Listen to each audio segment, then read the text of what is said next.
My dear friends, there is a moment in the night when the body has already asked for rest, but the mind quietly leaves its home. The room is dark. The pillow is warm beneath your cheek. Your eyes are tired. Your chest is heavy, and yet one hand still reaches for the small, glowing screen beside you. You tell yourself it will only be one more message, one more image, one more little taste of the world before sleep. But sometimes, that one small movement is the step that carries the mind away from its safe ground. This is not truly a story about a phone. It is a story about the instant we leave the place where awareness protects us. Long ago, there was a small quail who knew the ground where it could be safe. Above that ground, the sky was wide, and in that sky, a hawk was waiting. Tonight, as you listen, do not blame yourself for the places you have wandered. Simply notice this: before we are carried away, there is often one quiet moment when we have already begun to leave ourselves. So, my dear friends, let us not hurry to condemn the wandering mind. A mind that reaches for one more message is not always a foolish mind. Sometimes it is a lonely mind. Sometimes it is a tired mind. Sometimes it is a wounded mind looking for a little warmth in a place that cannot truly warm it. Tonight, we will not use this story to shame that mind. We will not say that you are weak because you returned to something that hurt you. We will not say that karma is a punishment waiting in the dark. Karma, when seen clearly, is more intimate than that. It is the small path made by many small steps. A thought repeated, a hand reaching, a word sent too quickly, a sorrow covered for a moment, then rising again. The story I will tell you is an old Buddhist story retold in old path white clouds. The story of the quail and the hawk. It is simple enough for a child to remember, and deep enough for an old practitioner to return to again and again. A little bird, a piece of plowed earth, a shadow crossing the sky, and beneath these images, a quiet question: where is the ground where your mind is still protected? Tonight, we will not try to defeat every hawk in the sky. We will only learn to recognize the ground we must not abandon. Before we enter the field of the quail, my dear friends, let us come back to the field that is already here. You do not have to let go of anything yet. Do not force the mind to become quiet. Do not argue with the thoughts that are still moving. Simply notice that the body is lying down. Let the shoulders remember that they do not have to carry the whole night. Let the jaw soften, as if it no longer needs to hold back words, anger, worry, or tears. Feel the small muscles around the eyes loosen in the dark. Notice the chest. Perhaps it is tight. Perhaps it is tired. Perhaps it has been holding a silent weight all day. There is no need to push that weight away. Just feel the breath touching it from within, gently, like wind passing over a field after sunset. Feel your back being held by the bed. Feel the bed receiving your weight without asking questions. Your arms, your hands, your hips, your legs, all of them are allowed to be here. This body, breathing quietly in the dark, is the first safe ground. And from this ground, we can now listen. My dear friends, see now the field, not a palace, not a monastery, not a place that anyone would travel far to admire, only a stretch of newly plowed earth, quiet beneath the open sky. The soil has been turned over by the blade of the plow. It lies in uneven ridges, brown and dark, still holding the day's warmth. Here and there, large clods of earth rise like small shelters. Between them are narrow spaces, little hollows, hidden places where a small creature could disappear from danger. There is the faint scent of raw earth, opened after being pressed down for so long. There may be dry grass at the edges.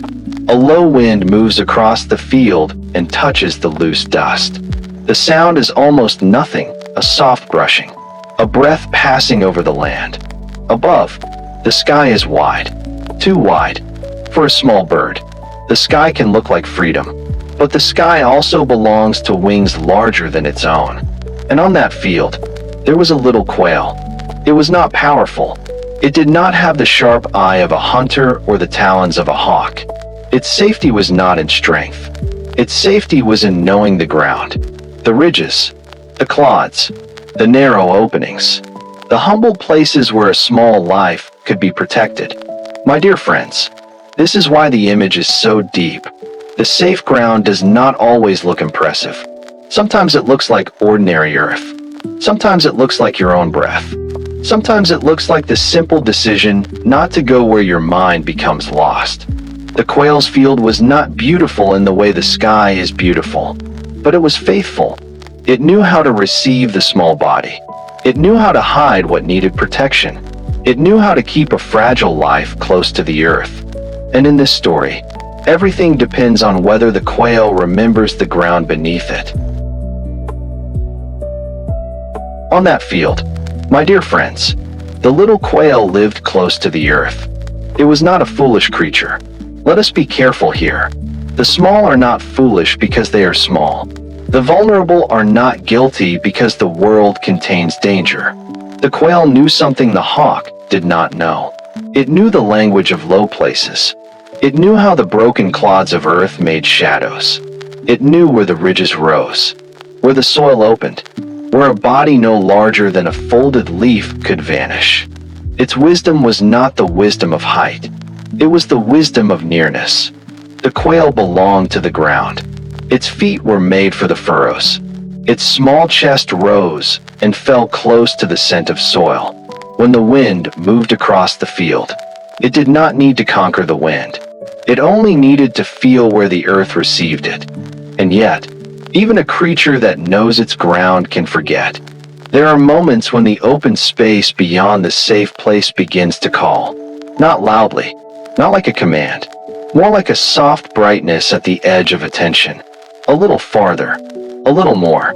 One small step beyond the place that has protected you many times. The quail moved away from the field where it was safe. No thunder announced it. No great mistake appeared in the sky. Only a small body leaving the ridges, leaving the clods, leaving the humble earth that knew how to hide it. Above, the hawk was also true to its nature. Let us not make the hawk into a demon. It was not evil in the way human beings imagine evil. It was hunger, sharpness, speed, and sky. Its eyes were trained by distance. Its wings knew the silence before descent. It lived where small movements below became visible. The hawk did not need to understand the quail's fear. The hawk only needed the quail to stand where the earth could no longer protect it. My dear friends, perhaps you know this place. Not the field, not the bird, but the instant when you move just a little beyond what protects you. One message, one memory, one page, one glance into the place where your peace has been lost before. The pain is not that you are weak. The pain is that some part of you remembers the ground and still begins to leave it. And then, my dear friends, the field changed. Not because the earth moved. Not because the little quail became less worthy of protection. The ridges were still there. The clods of soil were still there. The small hidden places were still waiting, patient and faithful. But the quail was no longer standing where those things could shelter it. There are dangers that do not announce themselves with thunder. They arrive in the quiet space after we have wandered just far enough from what keeps us awake. From above, the hawk descended. At first, perhaps, it was only a shadow crossing the light, a brief darkening over the ground. Then the wind tightened. The air changed. The silence gathered itself into speed. The hawk came down suddenly and seized the quail. No long battle, no heroic struggle, only the terrible swiftness of a creature made for the sky meeting a creature that had stepped away from the earth. The quail's small body was lifted from the field. The scent of soil fell away beneath it. The broken ridges became lines. The clods that had once been shelter became small dark marks below. The ground, which had been near enough to touch, was now far beneath its feet. and the hawk rose higher. My dear friends, do not make the hawk more than it is. It was not hatred. It was not a curse. It was not a punishment sent from heaven. It was simply the law of that exposed place. When the little bird left the ground that knew how to protect it, the sky answered according to its own nature. So it is with the mind. When we leave the place of awareness, some forces do not need to hate us in order to carry us away. A craving does not need to be evil. A memory does not need to be cruel. A glowing image does not need to have a soul. It only needs us to meet it when we are far from ourselves. And then, very quietly, we are lifted. Lifted from the body. Lifted from the breath. Lifted from the simple ground where we still knew what was happening. The quail was now in the hawk's grasp. And below them, the safe field waited, silent, brown, and unable to help until the little bird remembered it. In the hawk's grasp, my dear friends, the little quail saw the field below. The earth was still there. The plowed ridges, the dark clods, the narrow places where a small body could have vanished. Nothing had betrayed the quail. The ground had not failed. The shelter had not disappeared. The quail had simply left it. And this is a very tender moment in the story. Not a moment for harsh judgment. Not a moment for self-hatred. Only a moment of seeing. There is a kind of regret that pushes the heart deeper into darkness. But there is another kind of regret that opens the eyes. It does not say, I am ruined. It says, I have moved away from what protects me. The quail, held in the hawk's talons, understood this. Its danger had not begun in the sky. It had begun before the shadow fell. It had begun when its small feet stepped away from the place where the earth knew how to receive it. So the quail spoke from that seeing. It told the hawk that this misfortune had come because it had wandered outside its own proper ground. And the hawk, hearing this, asked where that ground was. The answer was simple. Not a golden forest. Not a hidden mountain. Not a place guarded by great power. Only a piece of newly plowed earth. Only ridges and soil. Only humble ground. My dear friends, sometimes the place that protects us does not look impressive. It may be a breath before we answer. It may be silence before we send a message. It may be the dark room where we remember to feel the body instead of chasing one more thought. The quail did not yet escape. It was still in the hawk's grasp. But something had already changed. It had remembered the ground. And the moment a being remembers where it is protected, the path of return has already begun. My dear friends, before we follow the quail back to the field, let us stay for a moment with this simple word, ground. In the story, the ground is not an idea. It is not a belief. It is not something the little bird repeats to make itself feel safe. It is real earth. Plowed earth. Brown earth. Earth with ridges, openings, clods, and shadows. A place where the body of the quail knows what to do. This is why the story is so kind. It does not tell the quail to become a hawk. It does not tell the small bird to grow talents, sharpen its eyes, and master the sky. It does not ask the vulnerable to become invulnerable. It only asks, do you remember where you are protected? In our own lives. My dear friends, there are also grounds like this. There is the ground of one breath before we answer. The ground of feeling the feet before we walk into anger. The ground of closing the eyes before we open another wound. The ground of silence before a sentence leaves the mouth and becomes something we cannot call back. And there are other territories. A territory where the eyes keep searching for what will disturb the heart. A territory where the hand reaches before wisdom has arrived. A territory where the mouth speaks because loneliness cannot bear to remain quiet. A territory where the mind says, just once more. And already the old path has begun. This is what karma can mean when we look very closely.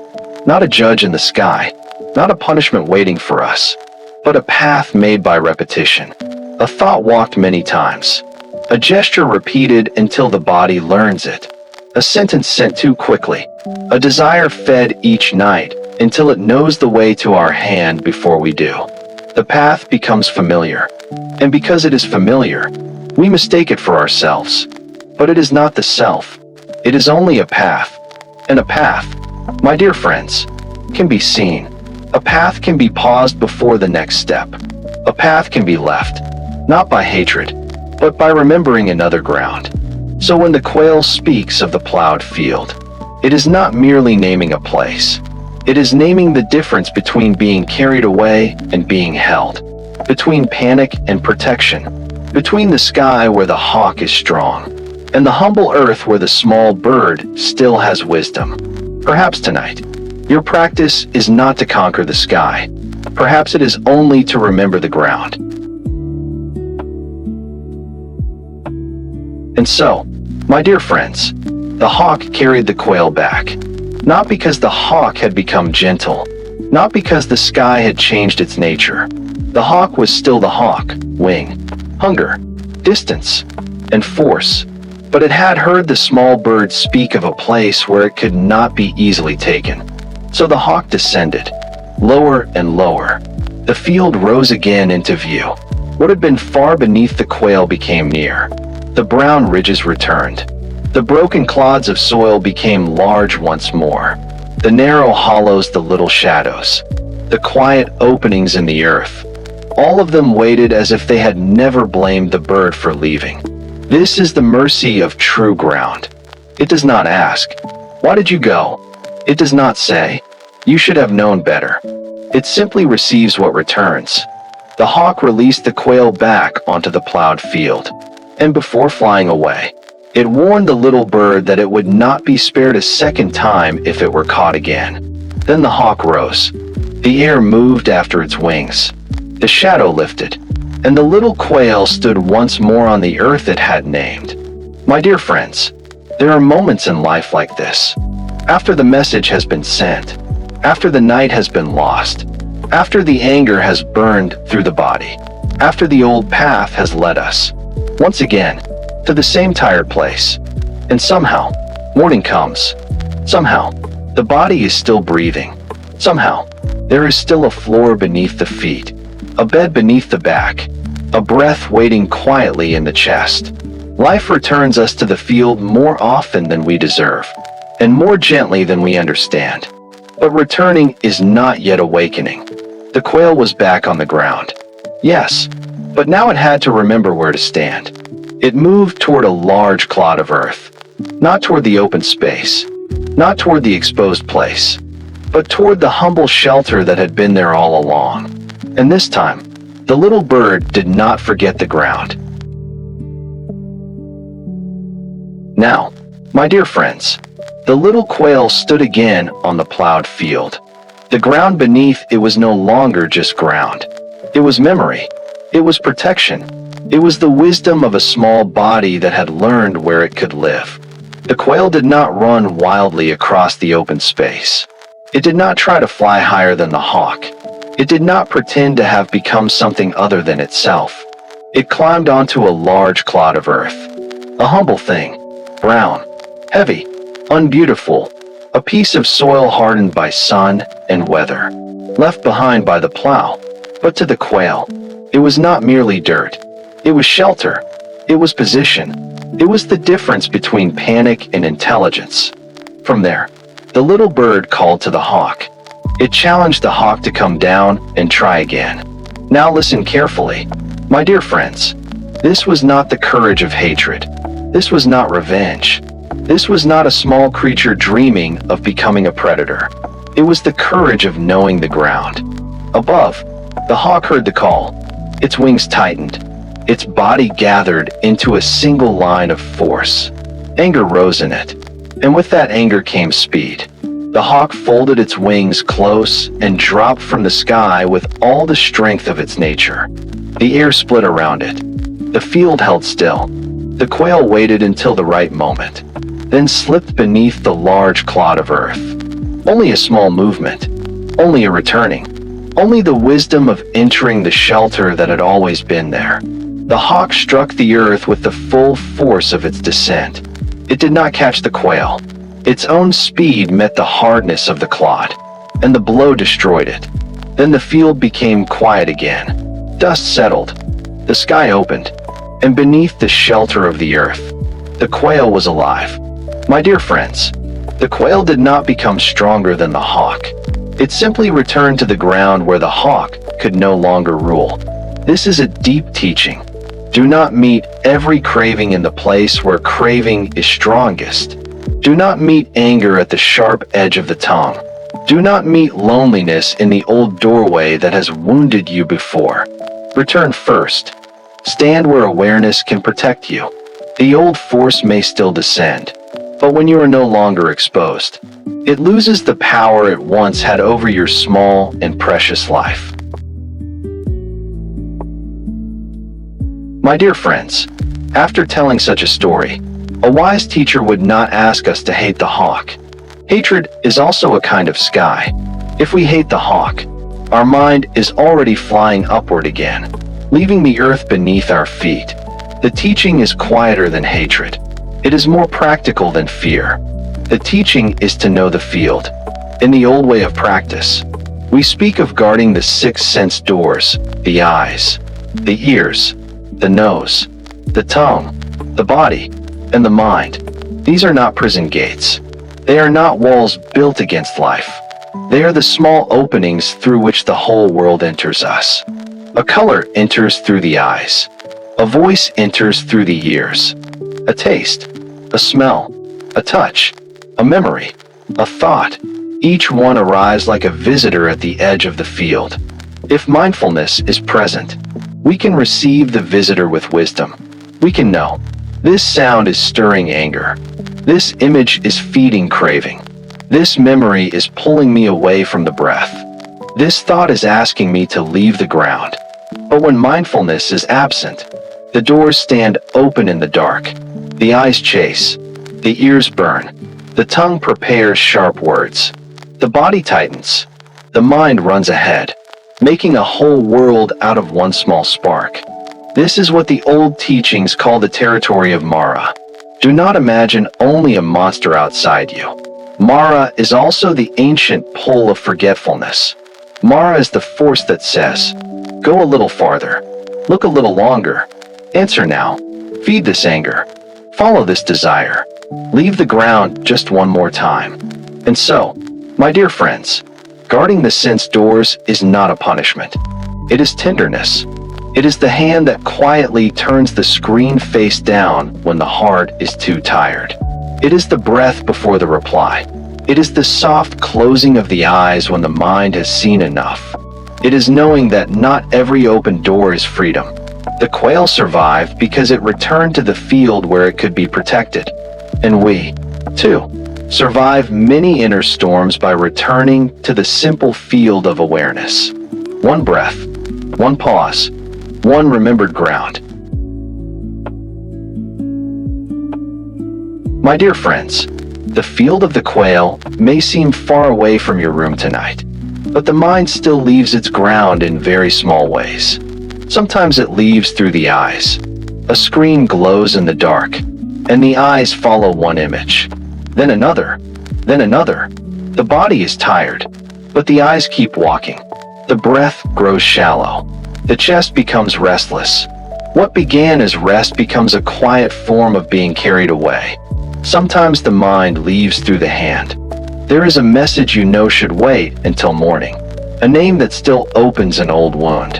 A sentence forming in anger, loneliness, or fear. The thumb hovers. The jaw tightens. The heart says, answer now, or you will lose something. But not every urgent feeling is wisdom. Sometimes the mind leaves through the fire of reaction.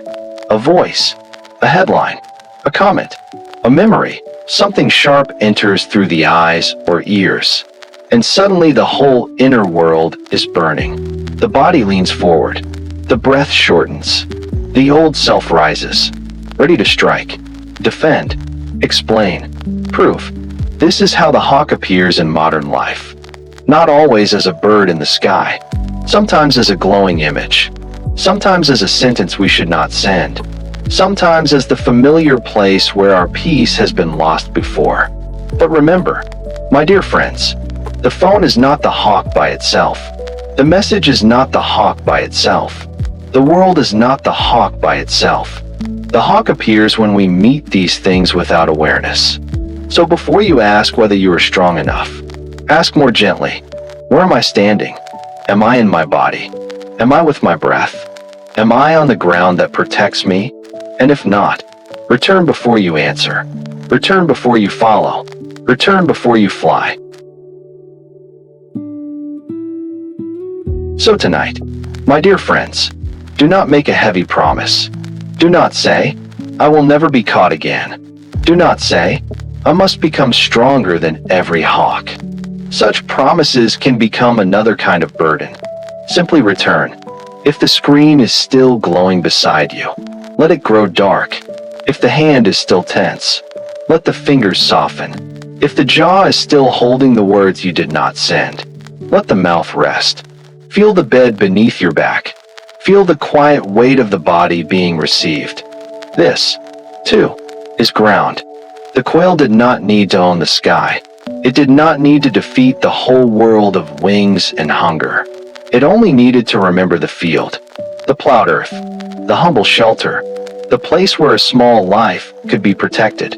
And you, too, have such a place. One breath before the next thought. One pause before the old path. One soft return before the mind flies toward what has wounded it before. If you have wandered today, do not hate the one who wandered. Bring that one home. Let the night become wide, but do not chase it. Let the hawk pass through the empty sky, but do not follow it. Let the small quail rest close to the earth. And for this one breath, my dear friends, stay where awareness can hold you. Nothing more is needed now. Only the body, only the breath, only the ground beneath the heart.